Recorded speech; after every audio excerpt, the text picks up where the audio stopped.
Stories.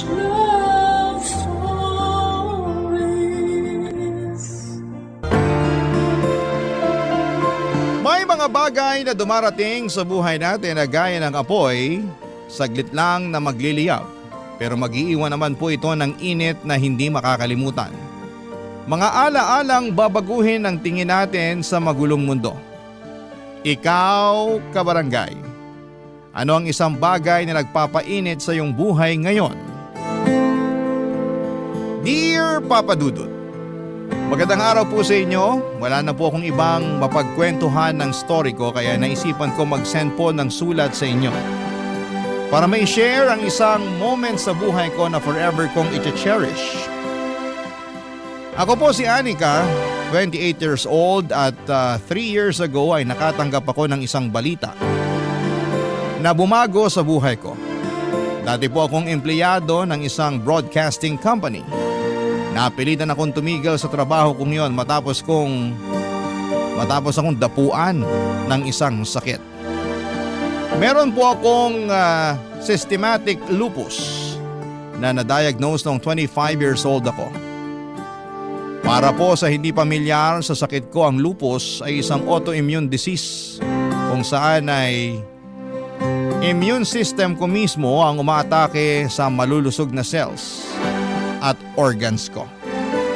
Dahil dito ay prone ako sa pananakit ng dibdib, rashes at ilang internal problems. Simula nung nagkaroon ako ng sakit ay bumaligtad na ang mundo ko. Ang dating masaya at puno ng pangarap kong buhay, Papa Dudut, ay nabalot ng kadiliman. Na-depress ako at nawalan ako ng kumpiyansa sa sarili. Lagi na lamang akong nakakulong noon sa bahay dahil natatakot ako na baka ma-trigger ang sakit ko.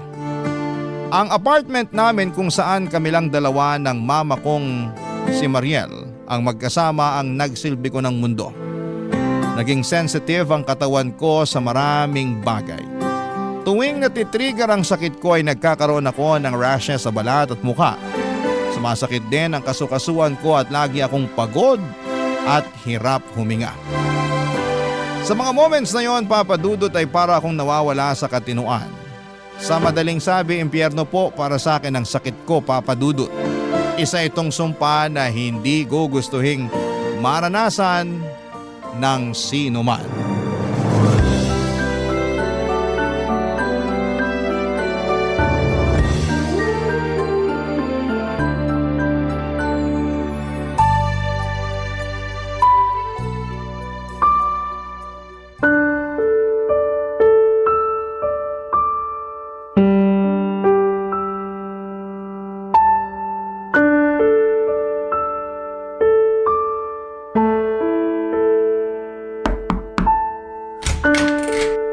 O anak, ininom mo na ba yung gamot mo? Opo, ma. Tapos na po. Patingin nga ng rashes mo. Medyo mo okay naman na siya. Lagyan mo pa rin ng cream para mas mabilis gumaling. Opo, lalagyan ko mamaya. Medyo masakit pa po ang katawan ko ngayon eh. Hirap pa po akong bumangon. Ako na lang maglalagay. Nasaan ba yung cream mo?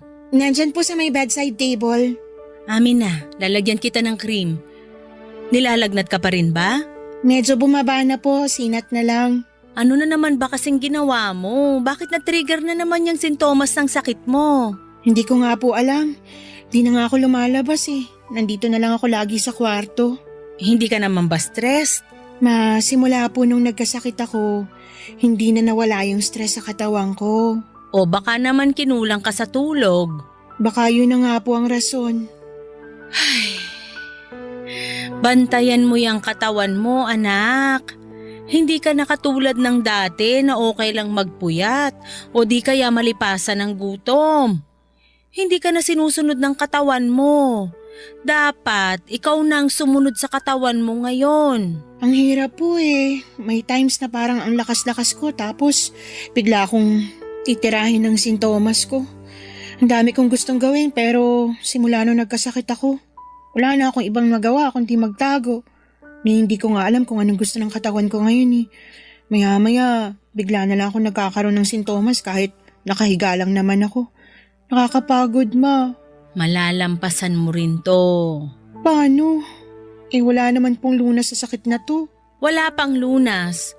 Pero marami ako nababasang kwento ng mga lupus patient online na nakakabalik pa rin sa dati nilang buhay. Maayos lang na gamutan at pagbabago ng lifestyle yung kailangan mo. Mas mabuti na lang yatang mamatay kaysa makaranas ng ganitong klaseng sakit eh. Huwag mo namang sabihin yan, anak. Normal lang na maging malungkot, na magalit. Pero kahit na gaano kahirap yung pinagdadaanan mo, huwag ka namang sumuko. Nandito naman ako na aalalay sa'yo eh. Pero yun na nga po sana yung ayokong mangyari. Simula pagkabata, inaalagaan nyo na ako. Pati ba naman ngayong matanda na ako? Feeling ko tuloy, wala na akong ibang dulot dito kundi maging alagain lang. Walang magulang ang mag-iisip ng ganyan sa anak nila.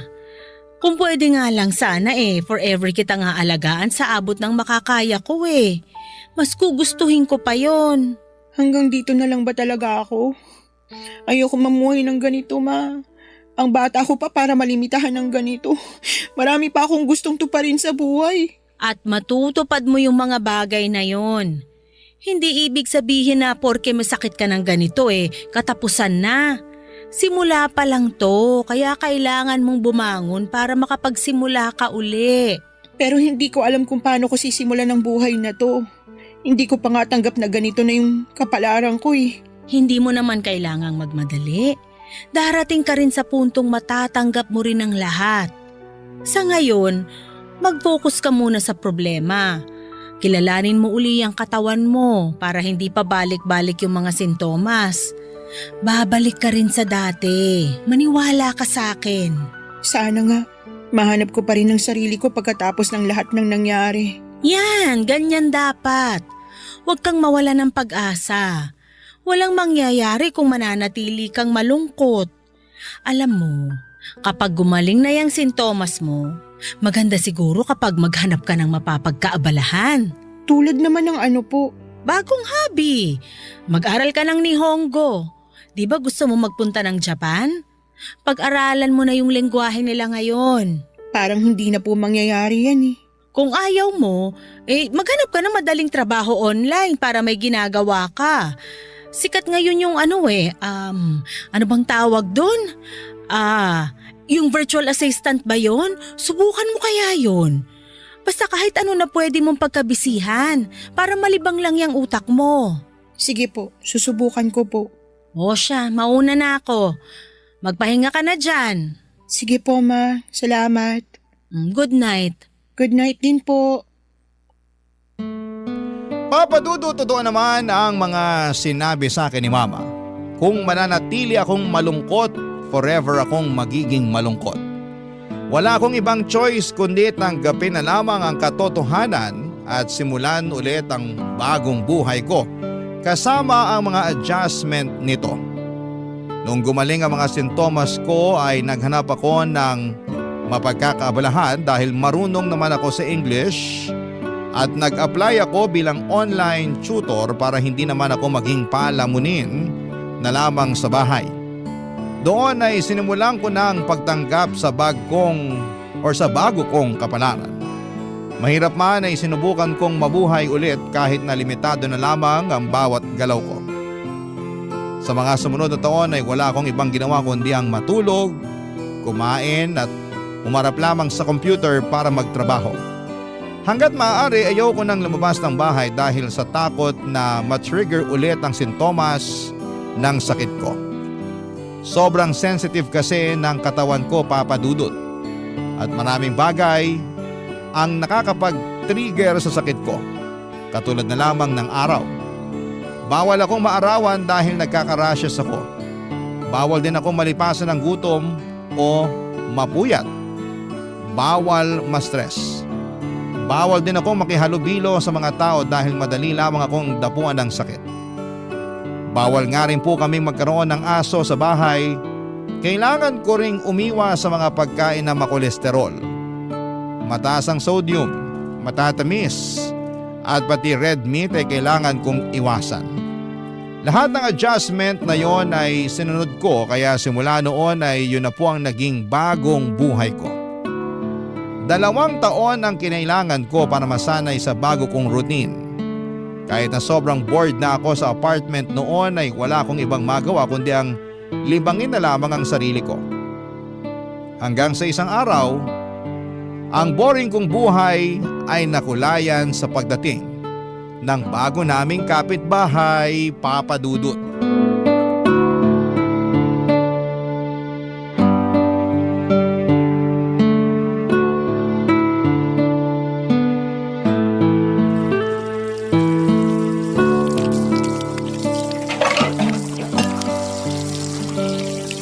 Ma!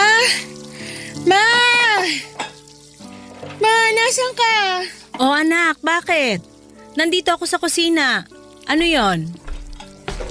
Saan galing yung ingay na yun? Yung alin? Yung malakas na tugtog kanina. Kakatigil lang niya ngayon. Ah, sa kapitbahay yon. Sila yung nagpapatugtog. Bakit? Ang aga-aga, ba't naman ang lakas agad ng music nila? Daig pa nilang pa-concert ah. Sakit sa ulo. Nagising ka ba nila? Opo, abot ba naman sa kwarto yung tunog? Ano bang meron sa kabila? Bakit nagpapa-music sila ng ganito kaaga? Wala man lang silang konsiderasyon ah. Di ba napag-usapan na natin yung tungkol sa noon na bawal mag-ingay from 10 to 6? Ibang kapitbahay yung nagpapatugtog. Sa kabila yon. Yung bago. Bago? Teka, may tenant na po dyan sa may bakanting apartment? Oo, meron na. Ngayong araw sila lilipat kaya medyo nagpapatugtog sila. Para daw ganahan silang magbuhat ng gamit. Magbubuhat na nga lang ng gamit, mga abala pa ng kapitbahay. First day pa lang, red flag na yun ah. Mukhang magkakaroon tayo ngayon ng kapitbahay na sakit sa ulo ah. Oh, relax ka lang. Ang init naman agad ng ulo mo eh. Pagbigyan mo na sila, excited yung magkapatid eh. Magkapatid yung bagong tenant? Oo, nakipagkwentuhan ako sa kanila kanina habang nagkakape ako. Lo, talagang sumismis pa po kayo? Nakakahiya, nangaabala pa kayo sa paglipat nila ng gamit. Na-curious lang naman ako. At saka mabait naman yung magkapatid. Base sa taste of music nila, hulaan ko. Mga lalaki sila, no? Oo, ang galing ah. Paano mo nahulaan yon? Metal rock ba naman yung pinapatugtog? Sakit sa tenga. Pero alam mo, nak, nakakalungkot yung kwento ng magkapatid. Wala na raw silang magulang. Pareho na raw silang ulila. Namatay yung nanay niya sa kanser, tapos atake sa puso naman yung kinamatay nung tatay. Ganun kalalim yung pinag-usapan nyo? Grabe ma, ilang oras kayo nagkwentuhan? Hindi, makwento lang talaga yung isa. Galing daw sila ng Paranaque tapos lumipat sila nung nalipat ng kumpanya yung kuya niya. Ano namang trabaho nila? Yung kuya sa call center nagtatrabaho. Tapos yung nakababatang kapatid naman, physical therapist. Siya yung malayo yung binabiyahe kasi sa Paranaque yung ospital na pinagtatrabahuhan niya. Eh bakit naman kasi ang layo ng nilipatan nilang lugar? Malapit naman yung trabaho ng kuya niya dito eh. Kaya nga sila lumipat. Nag-giveaway na lang yung bunso since siya yung may sasakyan. Yung kuya niya kasi takot daw mag-drive kaya lagi nagko-commute. Kaya lumipat sila sa malapit sa workplace niya. Mukhang mas maabilidad yung bunso ah. Siya yung nagpapatugtog no? Parang. Kasi siya yung nagtanong kung masyado bang malakas yung music nila eh. Kako, okay lang. Eh kasalanan nyo naman po pala kaya malakas music nila eh. Hayaan mo na, ngayon lang naman to. Baka sabihin nila pangit tayo kabanding kapag binawalan agad natin sila sa unang araw nila. Ay hindi, sila talaga yung pangit kabanding. Aga-aga, lakas magpatugtog. Huwag kang mag-alala. Kapag nangyari uli yun, ako na mismo kakausap sa kanila para hindi maabala yung pagtulog mo. Mabuti nga tumigil na sila eh. Tapos na siguro sila magbuhat ng gamit nila. Konti lang naman yata yung gamit nila. Kapag lalaki kasi walang masyadong gamit. Ref lang yata yung nakita ko, kama, tsaka washing machine. Chismosa ng taon talaga kayo ma. Lahat ng detalye alam na alam. Baka pati love life nila na chika mo rin. Ay oo, yung kuya, may fiancé na nagtatrabaho sa US. Tapos yung bunso naman, single. Ikaw talaga ma. Mag-apply kaya kayong reporter sa 24 oras. Bagay kayo doon kasi wala kang pinalalampas. Ikaw talaga. Hala sige, kumain na nga tayo para makainom ka na ng gamot mo. Lalabas pa ako mamaya para mag-grocery. May gusto ka bang ipabili? Wala naman po. Yung face mask na lang siguro kasi paubos na rin yun. Tsaka alcohol na rin. Okay, sige. Papa Dudut, mabait na mag-asawa ang dating tumutuloy sa apartment na inuupahan ng mga bagong dating na tenant. Tahimik ang buhay namin noon dahil nagkakaintindihan kaming lahat na magkakapit-bahay sa floor namin. Aware din sila sa estado ko kaya tuwing may nagkakasakit sa kanila ay lagi silang nagsusuot ng face mask para hindi ako mahawahan. Noong nagkaroon ng pandemic at nawala ng trabaho ang mag-asawa ay lumipat sila ng tirahan at pansamantalang umuwi sa probinsya. Simula noon ay bakante na ang apartment na yon hanggang sa nagkaroon na nga ito ng bagong tenant at yon ay ang magkakapatid na lalaki. Never kong nakita ang mukha ng magkakapatid na yon dahil hindi naman ako lumalabas. Tanging si mama lamang ang nagkukwento sa akin tungkol sa buhay nila para mapag-usapan kami. To be fair naman ay never naman silang naging pasaway at nagpatugtog ng malakas since then. Siguro ay nakausap na sila ni mama tungkol doon. Pero ganun pa man, pangit nang naging first impression ko sa kanila dahil sa ginawa nila noong unang araw silang lumipat. Ang pinakaayoko pa naman ay yung mga taong walang konsiderasyon sa mga tao sa paligid nila. Sensitive ako sa mga malalakas na tunog kahit pa noong wala pa akong sakit. Kaya medyo nag-iwan yon ng bad impression sa akin. Ganon pa man ay hindi ko naman sila masyadong ginudge. Dahil sa mga sumunod na linggo ay naging tahimik naman sila. May pagkakataon nga noon na nag-aabot pa sila ng pagkain sa amin dahil nagkaroon sila ng party sa apartment nila. Kaso si mama lang ang kumain noon dahil bawal sa akin yung pagkain na ibinigay nila, Papa Dudut. Hindi rin naman po nagtagal ang masamang tingin ko sa magkakapatid. Lalo na noong nasimulan ko nang makilalang bunsong kapatid na hindi ko akalain na magkakaroon ng malaking parte ng aking buhay. Barangay Love Stories. Barangay Love Stories. Dahil sensitive sa init ng araw ang balat ko ay saka na lamang ako nakakalabas para magpahangin tuwing gabi. At kapag sinabi kong sa labas, ang ibig sabihin po noon ay hanggang sa balcony lamang ako ng apartment namin. Nasa 6th floor kami, Papa Dudut, kaya magandang tumambay doon tuwing gabi dahil yun lang ang time na pwede akong lumabas para panoorin ang busy na buhay ng mga taong nasa labas. Doon po ako karaniwang nagmumuni-muni at binabalikan ang mga masasayang ala-ala ko noon na hindi ko na maranasan pa in the future. Pero ang nightly routine ko na pagtambay sa balcony ay nasira dahil sa bago naming kapitbahay.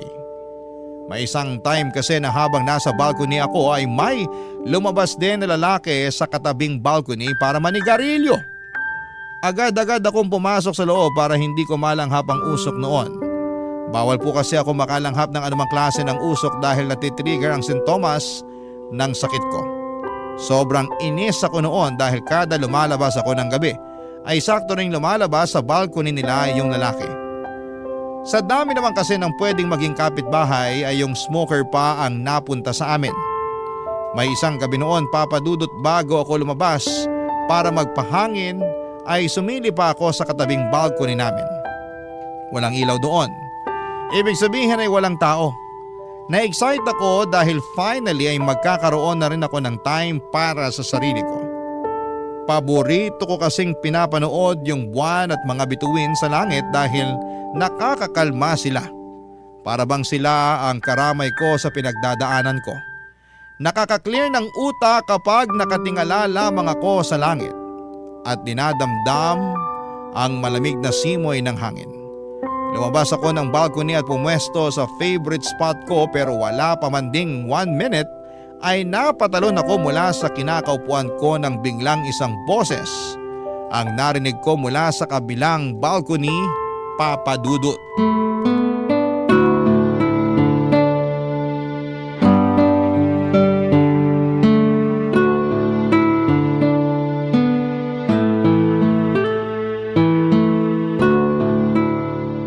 Hi, magandang gabi.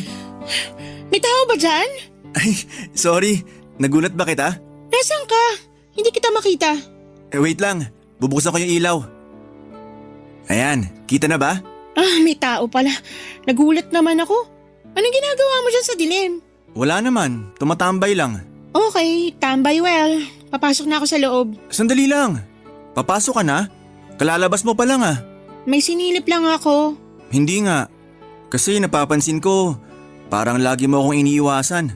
Iniiwasan? Hindi kita iniiwasan. Oo kaya, tuwing lumalabas ako, lagi kang pumapasok. Inaabangan pa man din kita kasi gusto kita makausap. Bakit mo naman ako gusto makausap? Wala, gusto ko lang makilala yung anak ni Tita Mariel. Matagal na akong curious sa'yo eh. Bakit naman? Kailangan ba may rason? Hindi ba dapat magkakakilala tayong mga magkakapitbahay? Kilala mo naman na si Mama, okay na yun. Sige, papasok na ako. Magandang gabi sa'yo. Sandali. Ano palang pangalan mo? Anika, Ako naman si Sevi. So Anika, ba't naman lagi kang nagmamadaling umalis tuwing lumalabas ako? Mahihain ka ba? hindi ako mahiyain. Ayaw mo sa akin? Hindi naman ako nangangain ng tao eh. Mabait ako. Hindi naman kasi ikaw yung iniiwasan ko. Eh ano? Yung bisyo mo. Bawal sa akin makalanghap ng usok ng sigarilyo. Bakit? Sensitive ba ilong mo sa mga matatapang na amoy? Nakwento naman siguro sa'yo ni Mama yung sakit ko, diba? Nabanggit niya na may sakit ka, pero hindi niya sinabi kung ano yung sakit mo. Ano ba sakit mo? May lupus ako. Lupus? Hindi ba sakit sa balat yun? Hindi yun sakit sa balat. Autoimmune disease yun na mas malalim pa kaysa sa pagkasira lang ng balat. Pero parang ang kinis naman ng balat mo. Makinis lang yan tingnan kapag malayo, pero sa malapitan, makikita mo yung bakas ng mga rashes na pinagdaanan ko. So nagkaka-rashes ka kapag nakakaamoy ka ng usok ng sigarilyo? Isa yun sa mga trigger. Okay, sorry, hindi ko alam. Hindi na ako mag-iyosi dito, promise. Okay lang naman. Hindi mo naman kailangan mag-adjust para sa akin. Ako na lang yung mag-a-adjust. Hindi. Ako dapat yung tumigil na sa pagsindi. Siguro sign na rin to para itigil ko na tong bisyo kong to. Ako pa talaga yung ginawa mong sign? Dahil ano, sakitin ako, ganon? Hindi naman yun yung gusto kong palabasin. Hindi ko kailangan ng awa ng ibang tao, kaya kung… Wow, saglit lang. Hindi yun yung minimin ko. Okay, sige, wait lang ah. Ganito, mag-start over na lang ulit tayo. Hi, ako si Sevi. Pwede bang pasama na lang muna rito kahit saglit lang?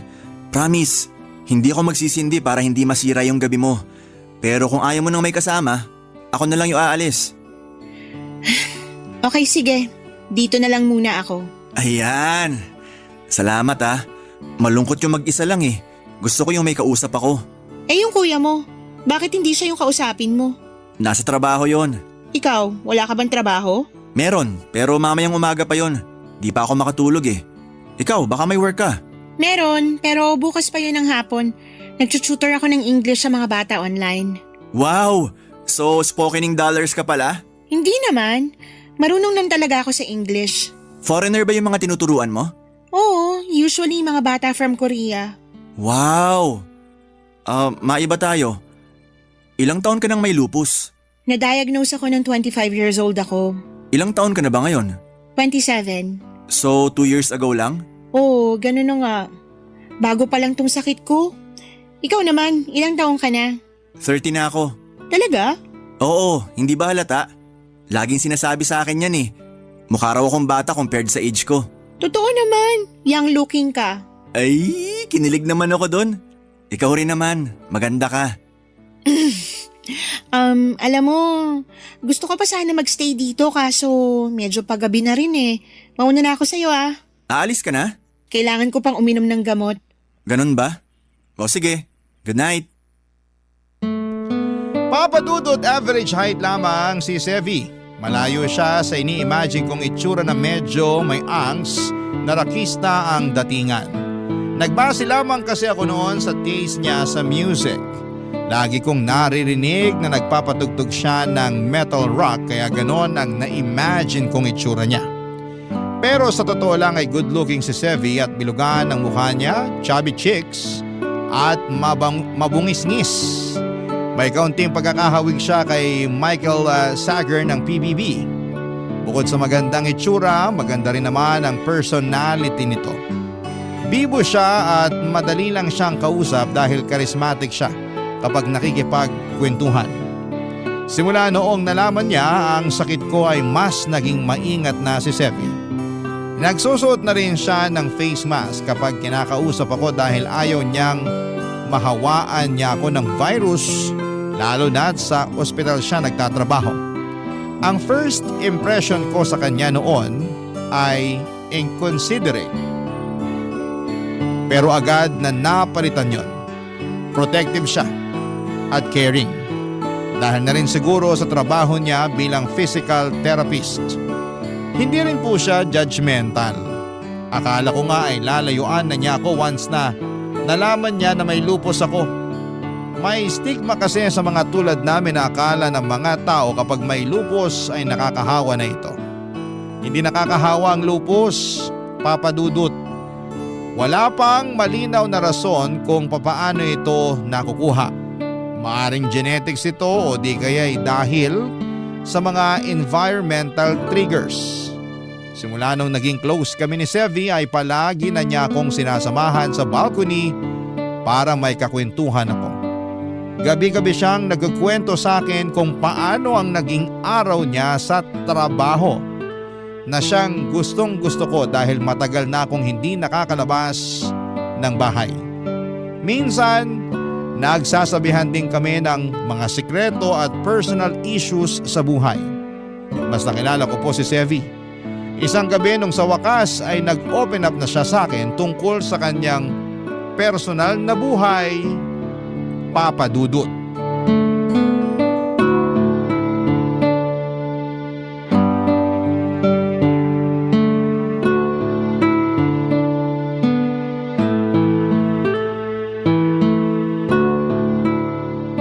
Ang calming ng ganitong oras, no? Parang ang tahimik ng mundo, walang noise pollution. Tahimik pero malungkot. Malungkot? Bakit naman? Yung mga ganitong oras kasi, ito yung time na mapapaisip ka talaga tungkol sa buhay eh. Daming realizations, maraming regrets, maraming what ifs. Talaga? Ako kasi, ito yung time na nagiging thankful ako. Na despite everything, nandito ako, humihinga pa rin. Sa ganitong oras ko na-appreciate yung small things. Makes sense naman. Tsaka gantong oras ka lang din kasi nakakalabas ng walang problema. Totoo. Pero ikaw, bakit mo naman nasabi na malungkot para sa iyo yung ganitong oras? Hindi ko alam. Dati malungkot talaga kasi mag-isa lang ako. Pero ngayon na lagi na kitang nakakasama dito sa ganitong oras, nabawasan na yung lungkot na nararamdaman ko. Naalala mo pa ba nung una tayong nagkausap? Yung nakaupo ka mag-isa sa dilim? Oo naman. Isa yun sa mga sad moments ko. Mga ganong oras, lalo na kapag mag-isa ako, para nagkakaroon ako ng existential crisis. Napapatanong ako sa sarili ko, ano na bang nagawa ko sa buhay? 30 na ako pero pakiramdam ko, wala pa ako nararating. Yung mga batchmates ko, ang saya-saya ng buhay nila. Abot na nila yung mga pangarap nila, samantalang ako, mag-isa pa rin. Di sigurado kung satisfied na ba sa buhay o kung ano. Gets kita. May mga moment din ako na ganyan. Lalo na sa akin, mas malala existential crisis ko. Ano na lang ambag ko sa buhay ngayon? Paano ko pa magagawa yung mga pangarap ko? Masyado pa akong bata para maging limited lang yung kayang gawin sa buhay. Bakit? Ano pa ba yung pangarap mo sa buhay na gusto mong abutin? Marami eh. Actually, may bucket list ako dyan eh. Os? Ano-ano naman yung nasa bucket list mo? Siyempre, una yung ikasal at magkaroon ng sariling pamilya. Maganda ka naman eh. For sure mangyayari pa rin yan. Pangalawa, gusto kong makapunta sa Japan. Gusto kong makita yung sikat na cherry blossom trees nila. Yan ang medyo mahirap. Alam ko, kaya nga nakakalungkot eh. Kasi baka hanggang pangarap na lang na makakita ako ng cherry blossom sa totoong buhay. Ano pa?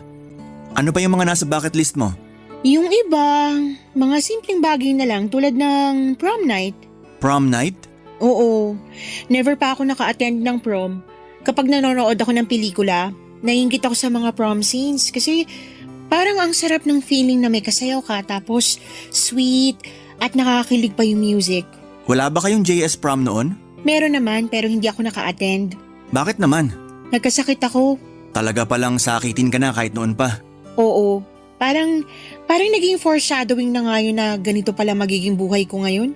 Huwag kang mawalan ng pag-asa. 27 ka pa lang naman eh. Marami ka pang chance para magawa yung nasa bucket list mo.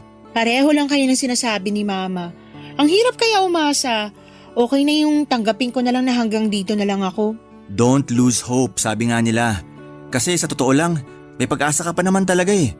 Hindi ba may sikat na singer na may lupus din tulad mo? Yung sa ibang bansa? Oo, pareho kami ng sakit. O di ba? Pero siya nakakalabas pa rin naman. May social life pa rin siya. Naisasabuhay pa rin niya yung gusto niyang buhay. Nagko-concert pa nga ata siya eh. Siyempre mayaman yun. Marami siyang pera na pambayad sa mga treatment niya. Nagte-therapy siya kaya ganun. Tapos ikukumpara mo ko sa kanya na online shooter lang. Okay, may point naman. Pero yun pa rin ang masasabi ko. Huwag kang mawalan ng pag-asa. Balang araw magagawa mo rin yung mga bagay na gusto mo. Magtiwala ka sa akin. Sa ngayon, hindi na yan yung major problem ko. Ang problema ko at the moment ay kung papaano ko makakayanan tong sakit na to. Huwag kang mag-alala. Andito naman ako na magiging sandalan mo kung sakali. Sasamahan kita sa pagharap ng sakit mo. Salamat.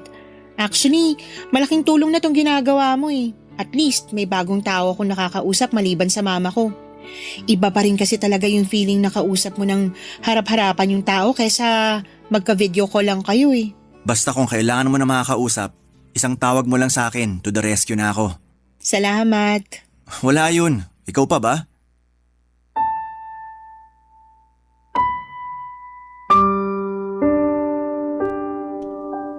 Papadudot gabi-gabi kapag wala ng araw ay inaabot kami ng ilang oras na nagkwekwentuhan ni Sevi sa may balcony.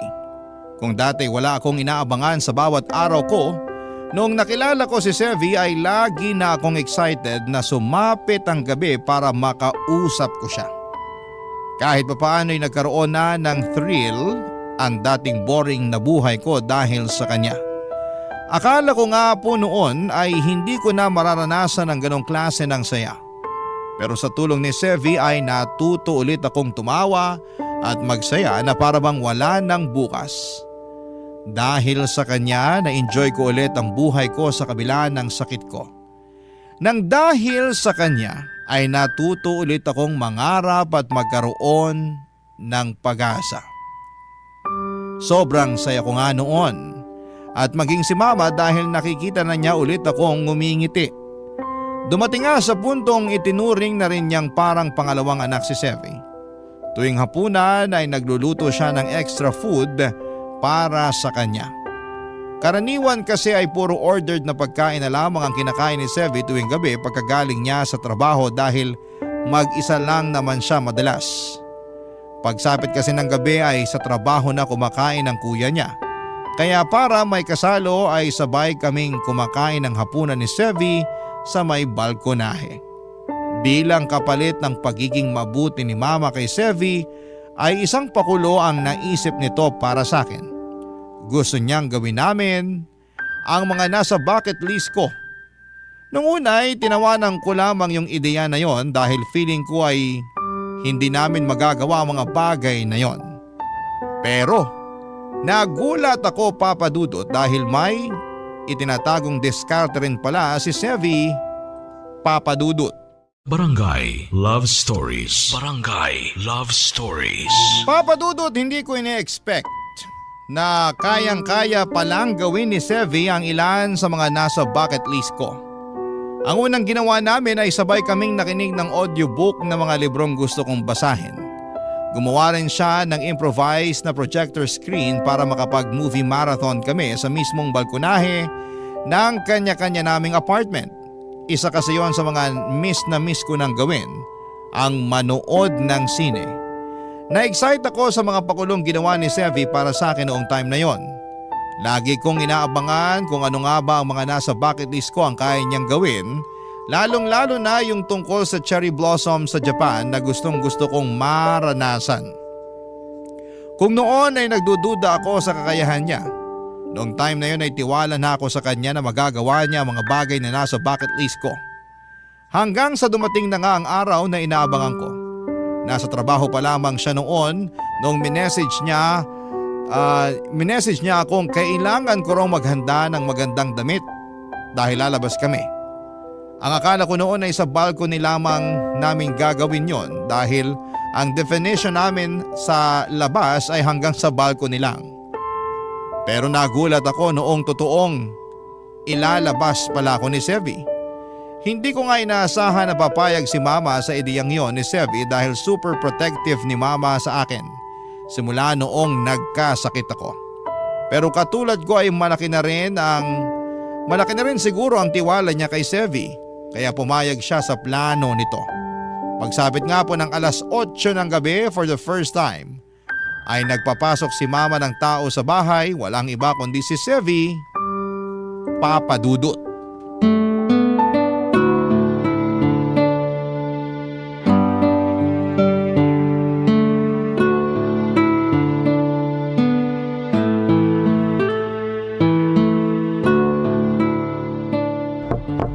Anika?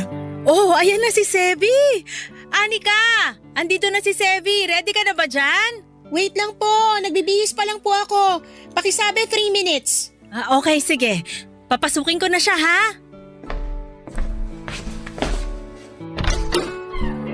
Hello po Tita Mariel. Magandang gabi po. Magandang gabi rin. Pumasok ka muna. Si Anika po. Nagbibihis pa lang. Alam mo naman yon, ngayon na lang makakalabas kaya pinaghahandaan talaga tong gabing to. Talaga po ba? Oo, kaya antayin mo na siya. Ay, dito ka na muna maupo. Salamat po. Saan ba kasi itong pupuntahan nyo? Malayo ba to? Medyo malayo po eh. Pero wag po kayong mag-alala. Hindi naman pumatao yung pupuntahan namin. Basta siguraduhin mong safe yung pupuntahan nyo, ha? Alam mo naman yung estado ni Anika ngayon, medyo mahina pa immune system niya. Mabilis pa siyang mahawaan ng sakit kaya kailangan yung safety talaga niya ang mauna. Oo naman po tita. Wag po kayong mag-alala. Hindi ko po hayaang mapahamak si Anika. Salamat po pala na pinayagan niyo siyang lumabas. Naku, hindi nga dapat eh. Alam mo bang napakaraming kaibigan ni Anika ang nag-aaya sa kanyang lumabas? Ni isa wala akong pinayagan. Di nga po. Oo, pero dahil ikaw yung nag-invite ngayon sa kanya, marami akong ginawang exceptions para sa'yo. Hindi nga rin dapat kami nagpapapasok ng ibang tao dito eh. Ikaw lang yung pinapasok ko dito sa bahay. Nako, ang special ko naman pala. Special ka talaga sa buhay ng anak ko. At kung sino man ang special sa puso ng anak ko, special na rin siya sa akin. Alam mo bang simula nung na-diagnose siya na may lupus, malimit ko na lang siyang makitang ngumiti? Dati palagi siyang nakatunganga, laging nakapangalumbaba, puro buntong hininga. Ang sakit nun para sa isang ina. Yung makitang lagi na lang umiiyak yung anak mo, naku, hindi ko madedescribe yung sakit. Kahit naman po siguro sinong magulang, ganyan din ang mararamdaman. Pero nung dumating ka, napakalaki ng pinagbago niya. Sobrang energetic na niya ngayon. Ang aliwalas na niyang tingnan kasi masaya na siya. Parang ang wala na siyang sakit sa tuwing nakikita ko siya. Yun ang dahilan kung bakit special ka na rin para sa akin. Kasi malaki ang naitulong mo sa kalagayan ng anak ko. Nakakahiya naman pong marinig yan. Naging totoo lang po ako sa kanya. Sa totoo lang, marami din naman pong nagbago sa akin simula nung nakilala ko si Anika eh. Dahil sa kanya, parang nagkaroon ako ng worth sa buhay. Hindi lang pala ako simpleng lalaki lang na nagtatrabaho para mabuhay, kundi nabubuhay ako dahil may isang tao ako napapasaya. Ikaw yung taong matagal ko nang hinihintay na dumating sa buhay ng anak ko. Nung nagkaroon siya ng lupus, pati mga kaibigan walang magawa eh. Yung mga dating nagpapasaya sa kanya, nawalan ng silbi. Kaya sana kung ano man tong meron kayo ngayon, sana hindi lang to pansamantala. Kasi ayoko na uling makitang malungkot yung anak ko. Gagawin ko po yung best ko para mapanatili yung ngiti sa labi ni Anika. Promise po, wala akong gagawing ikakalungkot niya. Promise mo yan, ha? Opo, hanggat kaya ko siyang pasayahin, pasasayahin ko siya. So ano, ready na ba ang lahat? Aba, at talagang naghanda ang dalaga ko Okay na ba tong suot ko? Hindi ba ako overdressed? Hindi, saktong-sakto yan para sa gagawin natin ngayong gabi. Oh, Sevi, yung ngiti mo abot hanggang tenga Natutuwa lang po ako kasi para ako nakakita ng anghel na bumaba sa lupa. Hoy, tigilan mo nga ako dyan. Emi ka naman. Tara na nga at baka mamaya kung ano pang lumabas dyan sa bibig mo. Sige po tita, mauna na po kami. Mag-iingat kayo, ha? Huwag masyadong magtatagal sa labas. Uwi din ka agad, Anika, ha? Oy, yung face mask mo. Opo, eto na, isusuot ko na. Bye ma, mauna na kami. O sige na, enjoy kayo. Isang light blue na dress na tinernohan ng silver necklace, yun po ang suot ko ng gabing yon, Papa Dudut. Sa kabilang banda ay naka-semi-casual attire naman po itong si Sevi.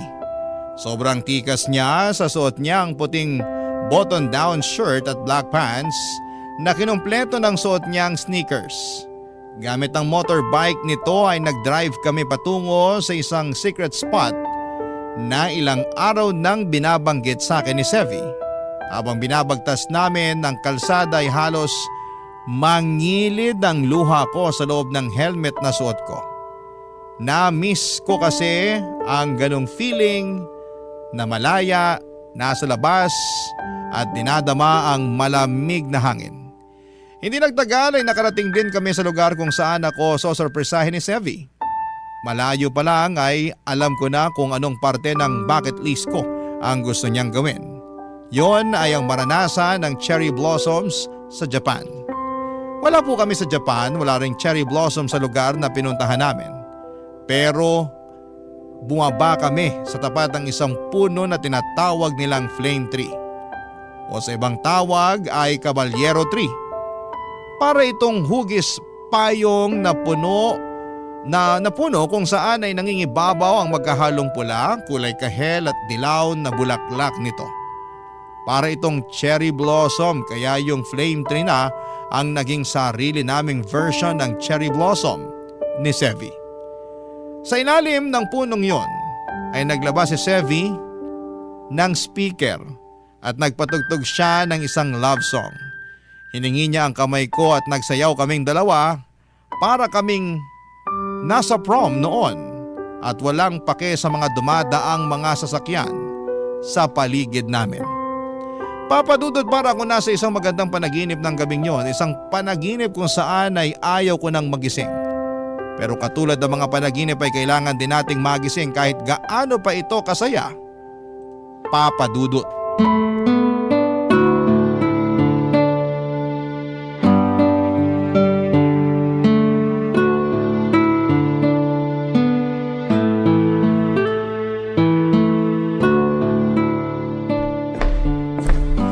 Good morning ma. Oh, gising ka na pala. Good morning din. Halika na, kumain na tayo. Wow, sarap ng breakfast today ah. Marami talaga akong niluto para sa'yo. Kakailanganin mo to ngayon. Ayan, kumain ka ng marami. Okay lang po ba kayo ma? Napasobra yata itong binibigay niyo pagkain sa akin ah. Pang isang araw na to eh. Sakto lang yan. Kasi baka mahirapan ka ng kumain mamaya. Ha? Bakit naman? Kumain ka na muna bago ako magkwento. Okay, eto na. Kakain na. Kumain na rin po kayo dyan. So ano pong meron? Ano yung ikukwento nyo? May natanggap akong tawag kaninang umaga. Galing naman kanino? Galing sa kuya ni Sevi. Oh, ano pong sabi? Nag-explain ba siya kung bakit halos isang linggo na silang hindi umuwi ni Sevi sa apartment nila? Oo. May rason pala kung bakit hindi nakakauwi yung kuya niya sa apartment nila nitong nagdaang mga araw. Ano po yung rason? Huwag niyo pong sabihin na lilipat na naman sila ng apartment kasi nabanggit sa akin ni Sevi last time na wala talaga silang permanent address kasi nga palipat-lipat nga raw ng company yung kuya niya. Kung nasaan yung trabaho niya, doon sila. Ay, nalulungkot nga ako eh kasi ano na lang gagawin ko kapag lumipat na naman sila ng bahay? Eh di wala na akong makakausap niyan. Back to my old self na naman ako. Ay, kaya siguro hindi nagre-reply si Sevi sa mga text at chat ko. Nag-promise kasi sa akin yun na hindi na sila lilipat kahit anong mangyari. Dito na raw sila magsistay for good kasi may promise din siya sa'yo. Gets ko na kung bakit niya ako gino-ghost the past few days. Natatakot siguro yun na malaman kong lilipat na naman sila. Hindi mo ba kakayanin kung sakaling lilipat uli sila ng tirahan? Syempre malulungkot ako na mawawalay sa akin si Sevi. Sobrang na-attach na ako sa kanya. Pero sino ba naman ako para pigilan sila? Hindi ko naman siya boyfriend or asawa para pigilan sila sa gusto nilang gawin sa buhay nila. Gino-joke ko lang naman siya noon na maiinis ako sa kanya kapag bigla na lang niya ako iiwan mag-isa dito. Sabi ko nga sa kanya, kapag naisipan nilang lumipat ng bahay, friendship over na kami.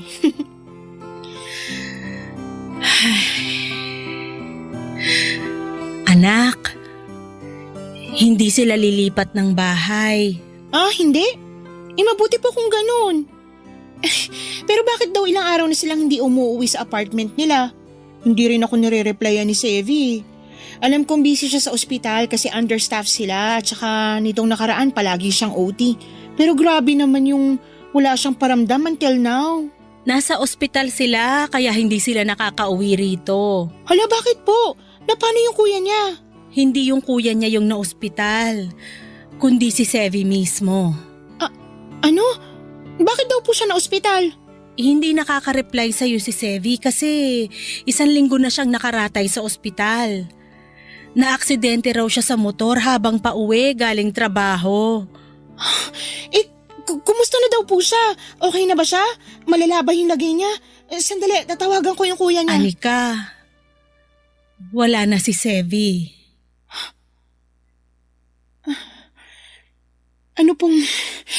Ano pong ibig niyong sabihin? Wala na. Tumawag sa akin yung kuya niya kanina para ibalitang patay na si Sevi. Hindi ma, hindi totoo yan. Busy lang siya sa trabaho niya kaya hindi siya makapag-reply sa akin. Bumangga raw siya sa isang barrier habang nagdadrive. Nagkaroon siya ng bleeding sa utak kaya nakoma ng ilang araw. Ang sabi ng mga pulis baka nakatulog daw siya sa biyahe. Bakit? Ma, bakit?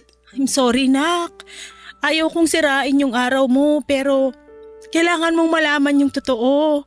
Bakit sana ako na lang? Huwag mo namang sabihin yan, anak. Saan ka pupunta?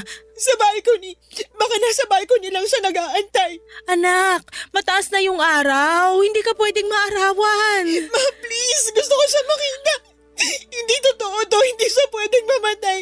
Si Sevi yun eh. Bakit? Paano siya mamamatay? Anika.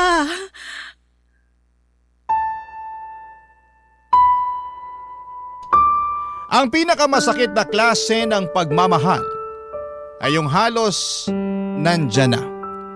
Ngunit nawala bago pa man ito magsimula. Pero nawala man sila sa buhay natin, iniwan naman nila tayong mas matatag at yon ang tunay na klase ng pagmamahal. Mga kabarangay, ang pag-ibig na hindi natuloy ay hindi kabiguan. Sa bawat hakbang natin papunta sa ating pangarap, papadudot, ay bitbit pa rin natin ang masayang alaala. Papadudot mga kabarangay, tanging kumot lang ang umalalay sa akin noong araw na yon.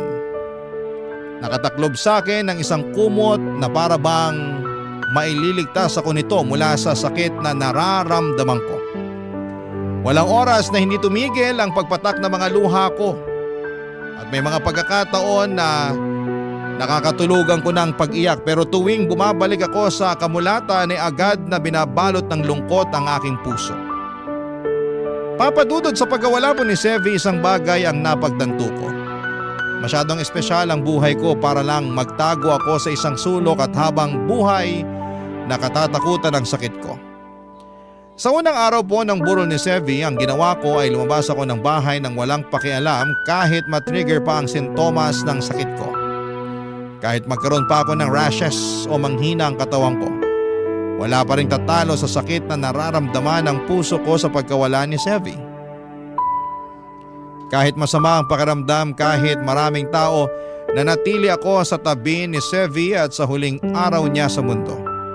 Kahit sa ganung paraan ko na lang siya mapapasalamatan sa mga nagawa niya sa buhay ko. Sa kanyang libing ay ipinangako ko sa kanya na susubukan kong muling tumayo sa sarili kong mga paa para abutin ang pangarap ko at tapusin ang bucket list na sinimulan namin. Papadudot ang kwento namin ni Sevi ay maikukumpara ko sa 3 kulay ng bulaklak ng flame tree. Hindi kami agad naging magkaibigan, nagsimula kami sa pag-iwasan, parang pula na puno ng inis at pagkakaiba. Pero dumating ang panahon na natutunan naming intindihin ang isa't isa. Ang pula ay naging kahel nung naging matatag ang samahan namin hanggang sa dumating ang kulay na dilaw na siyang araw-araw kong maaalala. Hindi bilang taong nawala kundi bilang ilaw sa mga panahong gusto kong sumuko noong nagdidilim na ang mundo ko. Bago ko po tapusin ang sulat ko ay gusto ko lamang pong mag-iwan ng isang mensahe para kay Sevi, Papa Dudut. Gusto ko pong iparating sa kanya na mahal ko siya kahit na hindi ko na siya muling makikita pa. Maraming salamat po sa pakikinig ng aking kwento. Papa Dudut, mabuhay po kayo. Ang inyong forever kapuso at kabarangay, Anika. Anong say mo sa Barangay Love Stories na ito? Pagkwentuhan natin sa comment section yan.